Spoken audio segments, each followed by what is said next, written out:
Cuando se llega a Chile, la primera sensación que tiene el viajero es la de continuar en Europa o en los Estados Unidos. Este país estrecho, con más de 4.500 kilómetros de largo, que discurre de norte a sur comprimido entre el Océano Pacífico y la cordillera de los Andes, y que está lejos de todos, como dicen con falsa modestia ellos, ha conseguido en la última década crecer económicamente de manera estable y progresiva, generar confianza para atraer la inversión extranjera, disminuir la pobreza extrema, acortando las grandes diferencias entre ricos y pobres, y desarrollar una clase media con poder adquisitivo y con bajos índices de conflictividad social. Algunos lo llaman el milagro económico chileno. Además, una parte importante del éxito lo tiene la ortodoxia fiscal y monetaria aplicada sin relajación, un sistema financiero fuerte y saneado, una gran estabilidad social, una imagen de solidez y seriedad y una apertura al comercio exterior. En la actualidad, Chile tiene tratados de libre comercio con más de 50 países, entre ellos Canadá, los Estados Unidos, la Unión Europea, México o Corea. Este pequeño país se ha transformado en una plataforma ideal para poder entrar a un gran número de mercados. Se estima que son más de 1.000 millones de potenciales consumidores a los que se puede llegar. Además de ser una plataforma para la exportación a muchos países, por los acuerdos de libre comercio, los inversores extranjeros cuentan aquí con unas infraestructuras de carreteras y puertos que permiten la movilidad de las mercancías, un sistema bancario sólido y eficaz que facilita el crédito y un Estado de Derecho donde la legalidad, la baja corrupción y la eficacia en la gestión son una realidad que aporta estabilidad y sobre todo confianza al inversor. En el video anterior se demuestra que Chile es uno de los países más estables económicamente a lo que Latinoamérica y el Caribe respecta. Y eso se ve reflejado en una serie de indicadores, y entre eso encontramos el ingreso nacional bruto, que revela el valor de todos los bienes y servicios producidos por los residentes del país en un determinado periodo. En este caso se habla de un año. Con respecto a este indicador, hay un gran vacío intelectual donde se tiende a confundir el INB, que es el ingreso nacional bruto, con el PIB, que es el Producto Interno Bruto. La diferencia está en que el ingreso nacional bruto solamente mide lo que se produce dentro de esa zona geográfica.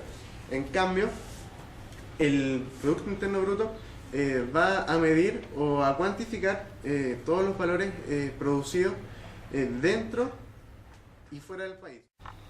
Nosotros con este indicador podemos obtener cierta información muy valiosa en cuanto al nivel de desarrollo o de recursos que presente cada país.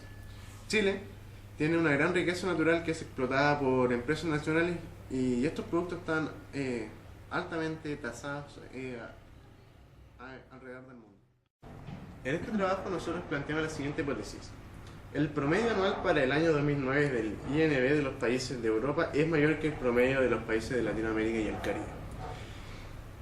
Frente a esta hipótesis, nosotros hemos recolectado una serie de datos del programa DevInfo, una base de datos otorgada por UNICEF, y hemos llegado a los siguientes resultados, que está expresado en dólares por persona.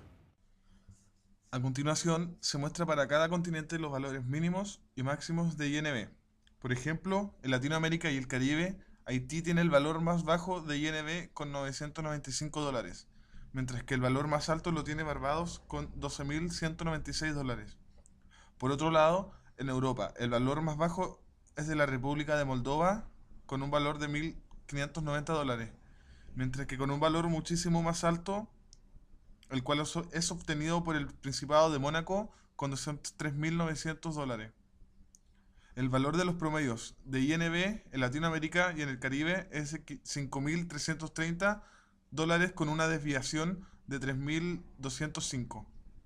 Por otro lado, en Europa el promedio es muchísimo mayor, alcanzando un valor de $34.020, pero con una desviación de $36.274. 3.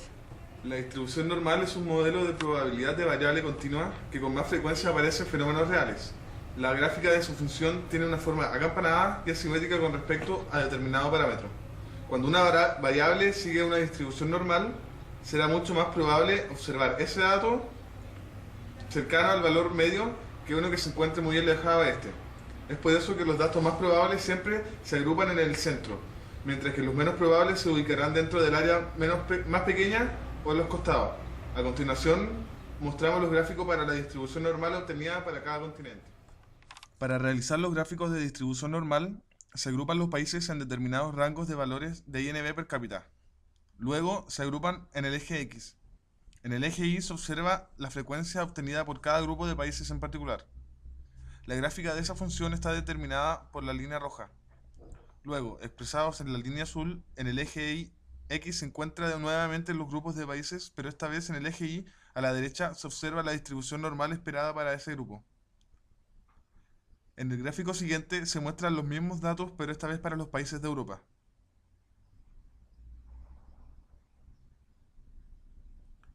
Como se pudo apreciar, en ninguno de los dos gráficos se pudo observar una proximidad de los datos a la campana de distribución de Gauss, por lo que los datos no son probabilísticos. Esto se explica mejor de esta manera. No es probabilidad que un país posea un valor de INB más alto o más bajo que otro país. Como conclusión, con todo este trabajo podemos decir que la hipótesis planteada por nuestro grupo se cumple, puesto que el promedio del INB para los países de Europa supera ampliamente al promedio del INB de los países de Latinoamérica y el Caribe. Además, también se puede concluir que los datos del INB no corresponden a datos probabilísticos, ya que no se ajustan adecuadamente a la curva de distribución normal. Muchas gracias.